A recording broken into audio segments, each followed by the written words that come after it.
मेरे दोस्तों, आज हम लोग इस वीडियो में देखेंगे बत्तखों की नस्लें, प्रजातियां। अंग्रेजी में इसको कहते हैं ब्रीड ऑफ डक। डक बत्तखें पाली जाती हैं अंडे के लिए या मांस के लिए। जैसे मुर्गियां पाली जाती हैं, कुक्कुट पालन में आती हैं सब। पोल्ट्री, इसमें चिड़ियों का पालन होता है कि जो चिड़ियां हमारे फ़ायदे के लिए इकोनॉमिक, आर्थिक रूप से जो हमें फ़ायदा देती हैं, उनको जो चिड़ियों का अध्ययन किया जाता है। इसमें बत्तखें भी आती हैं। बत्तखें हम पालते हैं अंडे के लिए और मांस के लिए। तो बत्तखों की कम से कम हमको अंदाज है, देखा गया है कि 40 से ज़्यादा नस्लें हैं। इन नस्लों को नस्लें इसलिए बनाई जाती हैं कि ताकि हमें पता चल जाए कौन वैरायटी है, कहाँ से पाई जाती है। नस्लों में एक तो उनके ओरिजिन के अनुसार कि कहाँ पाई जाती हैं, उसके नाम से उसका नाम दिया जाता है, और दूसरे उनके उत्पादन के अनुसार दिया जाता है, और तीसरे उनके आकार के हिसाब से कि उनकी बनावट कैसी है, इस हिसाब से दिया जाता है। तो इस तरह से हम लोग देखते हैं कि 40 से ज़्यादा नस्लें हमारी ये बत्तखों की हैं। बत्तखों को हम कई कैटेगरी में बांटते हैं। एक तो ये कि बत्तखें आकार के हिसाब से देखा जाए कि बड़ी होती हैं, छोटी होती हैं। तो कुछ बत्तखें बड़ी होती हैं, कुछ छोटी होती हैं। बड़ी वाली बत्तख, जिनको कि हम गीज कहते हैं या बड़ी बत्तख कहते हैं, सफ़ेद होती हैं, ज़्यादा अंडे कम देती हैं। इनके गोश्त 4-5 किलो तक की हो जाते हैं, और ये पालने में इनको ज़्यादा फ़ायदा नहीं है क्योंकि ये अंडे कम देती हैं। इनका मांस ही के लिए पाल सकते हैं। मांस बाज़ार में उतना बिकता नहीं है। बत्तख जो है, हम जैसे आदमियों की सभ्यता हुई है, आदमी धीरे धीरे आदमी पहले जंगल में रहते थे, बाद में फिर सभ्य हुए और खेती करना शुरू किए। तो उसी के अनुसार बत्तखें भी, हमारी जंगली चिड़िया एक मेलार्ड होती थी, मेलार्ड नाम की पक्षी से ही विकसित हुई है। और बत्तखें लगभग 20 साल तक की जिंदा रहती हैं। अंग्रेजी में इसे कहते हैं अनस प्लेटिहिन सोस। ये अनेटिडाए फैमिली की है। इसका क्लासिफिकेशन किया जाए बायोलॉजी में, इसका हम क्लासिफिकेशन करते हैं तो फैमिली आती है इसका एनिटिडाए। और इनके बच्चे को कहते हैं डकलिंग, और नर को कहते हैं ड्रैक, और मादा को हेन ही कहते हैं।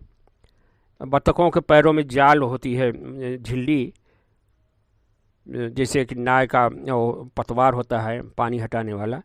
इसको तैरने में मदद करती है, इससे बत्तखें आसानी से तैर लेती हैं।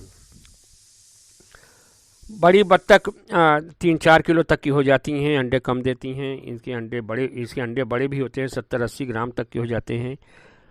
ये बत्तखें ज़्यादा भोजन भी करती हैं, राशन भी ज़्यादा खाती हैं। लगभग 1.25 किलो तक की एक बत्तख एक दिन में खा जाती है। उपयोगिता के अनुसार हम देखें कि बत्तखें हमारी 3 किस्म की हम बत्तखों को कैटेगरी में बांट सकते हैं। इनमें तो एक है अंडे देने वाली बत्तख, जिनको हम लेयर कहते हैं, और एक होती है ब्रॉयलर मांस वाली, और तीसरी किस्म की है कि सजावटी मनोरंजन के लिए हम पालते हैं। तो बत्तखें जो अंडे देती हैं, ऐसी बत्तखों को कैटेगरी में रखा गया। ऐसी बहुत सी बत्तखें हैं जो कि ज़्यादा अंडे देती हैं। करीब 7-8-10 बत्तखें ऐसी हैं जिनको कि हम अंडे देने वाली कैटेगरी में रखते हैं। इनमें से कुछ बत्तखें हैं जो कि हमारी ज़्यादा अंडे देती हैं। एक तो है खाकी कैंपबेल, और दूसरी है ये भारतीय धावक, इंडियन रनर। ये 2 बत्तखें हैं जिनको कि हम पाल करके आसानी से अंडे ज़्यादा से ज़्यादा ले सकते हैं, और हम इससे फ़ायदा उठा सकते हैं। ये बत्तखें लगभग 300 से ज़्यादा अंडे देती हैं। कभी कभी तो 350 तक की अंडे एक बत्तख से प्राप्त किया गया है। ये बत्तखें रोज़ाना 5 महीने के बाद 5 महीने के बाद बत्तखें अंडा देना शुरू करती हैं और लगभग ये रोज़ाना अंडे देती रहती हैं। बीच बीच में कभी एक दिन नागा कर देती हैं। इस तरह से ये 350 अंडे, साल में एक 350 अंडे तक देती हैं। खाकी कैंपबेल ये बतख, ये बहुत ही अच्छी बतख मानी जाती है। ये हर जगह पाली जा सकती है। इसके बच्चे आपको मिल जाएंगे, कुछ बाज़ार में भी उपलब्ध हैं, कुछ किसानों के पास भी हैं जो अपना हैचिंग करते हैं। लेकिन सरकारी फार्मों से लेने के लिए उपलब्ध केवल ये हैसरघाटा में है, जो इसका भारतीय पक्षी अनुसंधान का केंद्र है बंगलौर में, वहीं से आप मंगा सकते हैं। इसके लिए आप संपर्क कर सकते हैं, हमसे भी संपर्क कर सकते हैं, हमारे इसमें कांटेक्ट पे आकर के या कमेंट में लिख करके हमसे भी पूछ सकते हैं। नहीं तो आप सीधे ये इज्जत नगर बरेली भारतीय पशु अनुसंधान केंद्र या भारतीय पक्षी अनुसंधान केंद्र, दोनों है इसी में, एक ही में है। यहाँ से आप संपर्क करके, यहाँ से आप उसके मोबाइल के ज़रिए से आप पूछ करके, इससे आप पता करके यहाँ से आप मंगा सकते हैं। खाकी कैंपबेल के बच्चे ये आपको मिलेंगे, बंगलौर से ही मिलेंगे, हैसरघाटा से। ये नस्ल मिक्स करके बनाई गई है। ये प्योर ये हाइब्रिड है। इंग्लैंड में इसको तैयार किया गया था। इंग्लैंड में वाइट रनर एक नस्ल है, और फान और मलार्ड, इन 3 बतखों को मिला करके इनके प्रजनन से विकसित की गई है। और यह देखने में बहुत ही अच्छी लगती है।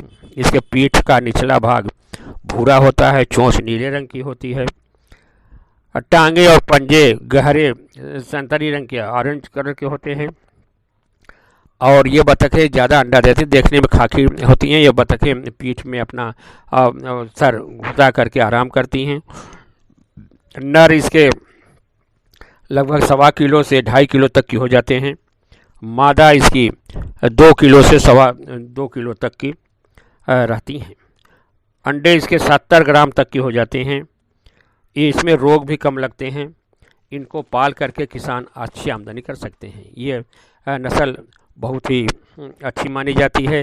यह इसके ज़रिए से हम इसके अंडे पाल करके इसको हम तालाब में भी पाल सकते हैं।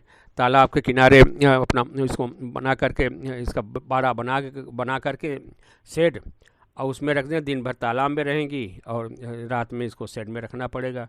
इसके अंडे आसानी से मिल जाते हैं। शेड में अंडे दे देंगी और आसानी से ये कलेक्ट कर सकते हैं। लगभग 250 से 300 तक की अंडे ये देती है। दूसरी किस्म की बत्तख होती है जो अंडे ज़्यादा देती हैं, जिनको हमने बताया है भारतीय धावक या इंडियन रनर। इस बत्तख की चोंच पीले रंग की होती है और बाद में हरे पीले रंग की हो जाती है नर की। इसमें अवस्था के अनुसार और उसमें लिंग के अनुसार इसकी चोंच, इसके रंग का बदलाव होता रहता है। और टांगे और पंजे गहरे इसके होते हैं। मादा की चोंच पीले रंग की होती है, बाद में हरे रंग की हो जाती है। वाइट रनर जो होता है, इसमें 3 किस्म की होती हैं। भारतीय धावक में इंडियन रनर 3 किस्म की होती हैं। एक तो होता है वाइट रनर, सफ़ेद धावक, जिसको एकदम इसका रंग सफ़ेद ही होता है, और ये अंडे करीब 250 से या 300 से 350 तक की अंडे दे देती हैं। और एक होती है फान। इसकी गर्दन सफ़ेद रंग की होती है और पीठ हल्के पीले रंग की होती है। कंधा भी पीले रंग का होता है। शरीर इसकी लंबी होती है और इसकी शरीर लंबी होती है, अंडे ज़्यादा देती हैं। और एक होता है पेंसिल डक, जैसा इसका नाम है पेंसिल डक। इसकी आकार ही पेंसिल की तरह से होती है, पतली सी होती है। गर्दन इसकी बड़ी लंबी होती है और इसका शरीर भी पतला होता है। ये उड़ती कम है, दौड़ते या चलते ज़्यादा हैं। घोंसला भी कम बनाते हैं, अंडे भी सेते कम हैं और अंडे कहीं भी दे देती हैं। इनके अंडे के लिए रात भर इनको घर में रखना पड़ेगा और इसके अंडे के लिए आदमी को सतर्क करना पड़ेगा कहाँ अंडे दे देती हैं। सेहती कम है, अंडे भी अंडा ज़्यादा देती है लेकिन कहाँ दे देगी इसका पता नहीं चलता। इसके वज़न 1.5 किलो से 2.25 किलो तक की होता है। ऊंचाई इसकी पूंछ से लेकर के पैर से लेकर के गर्दन और सर तक, इसके जो होता है गर्दन सिर तक, इसकी ऊंचाई 70 सेंटीमीटर तक की हो जाती है। बड़ी ही लंबी होती हैं। इस तरह से ये बतखें हमें अंडे देने वाली होती हैं। इसके अलावा और भी बत्तखें हैं लेकिन सबसे अच्छी बत्तख मानी जाती है खाकी कैंपबेल बत्तख मानी जाती है कि जो अंडे ज़्यादा देती है। इसको हम पाल करके आसानी से हम अंडे बेच करके और अपना फ़ायदा कर सकते हैं। इसको हम बैकयार्ड में भी रख सकते हैं, 15-20 बत्तखें रख करके उसे फ़ायदा कर सकते हैं। कमर्शियल रूप से हम इसमें 250-300 या हज़ारों बत्तखें रख करके उससे हम फ़ायदा उठा सकते हैं। दूसरी किस्म की बत्तख होती है जिसको हम कहते हैं मांस के लिए ब्रॉयलर कहते हैं। ब्रॉयलर ये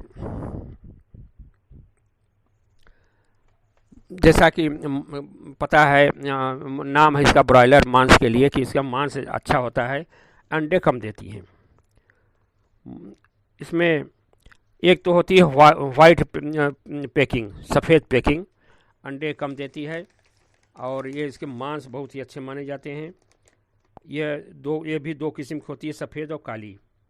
गर्दन इसके नंगे होते, माने इसमें बाल नहीं होते, और इसका पीठ और लंबाई भी चौड़ी होती है और उसकी ऊंचाई भी चौड़ी होती है।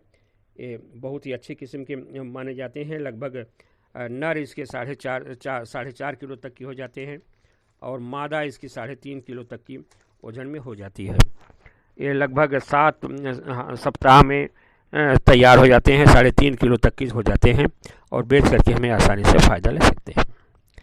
दूसरी किस्म की है जो इसमें मांस के लिए पाई जाती है, मस्कावी। ये भी मांस के लिए अच्छी मानी जाती है। ये दो किस्म की होती हैं, सफ़ेद और काली। ये अंडे कम देती हैं, गोश्त के लिए अच्छी मानी जाती हैं। इनका गोश्त स्वादिष्ट होता है। और ब्रॉयलर एक किस्म ब्रॉयलर, ये आंध्र प्रदेश में निकाली गई हैं, बहुत छोटी किस्म की होती हैं, 6-7 सप्ताह में ये भी तैयार हो जाती हैं और इनके मांस बहुत ही स्वादिष्ट होते हैं। हालांकि बत्तखें छोटी होती हैं, अंडे कम देती हैं, लेकिन इनके मांस बहुत ही स्वादिष्ट होते हैं। बाज़ार में बहुत ही ज़्यादा इसकी मांग है। इसको ब्रॉयलर को हम पाल करके मांस के लिए हम इसको बेच सकते हैं। तीसरी किस्म जो हमने बताया था, ये सजावटी के लिए, उसकी सुंदरता के लिए, शो के लिए, मनोरंजन के लिए हम पालते हैं। इसमें कुछ तो देसी नस्लें हैं कि जो बहुत ही सुंदर लगती हैं, देखने में सुंदर लगती हैं और अंडे भी कम देती हैं, बढ़ती भी कम हैं। इस तरह से इनको हम पाल सकते हैं। एक इसमें नस्ल है कस्टर्ड वाइट। ये नस्ल बहुत ही सुंदर देखने में लगती है।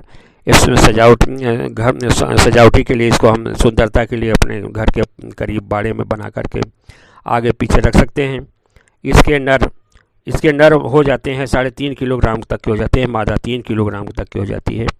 ये जल्दी बढ़ते भी हैं और अंडा भी उत्पादन में इसमें ठीक ही होता है, अच्छा होता है। ये भी दो किस्म में काली और सफ़ेद होती हैं।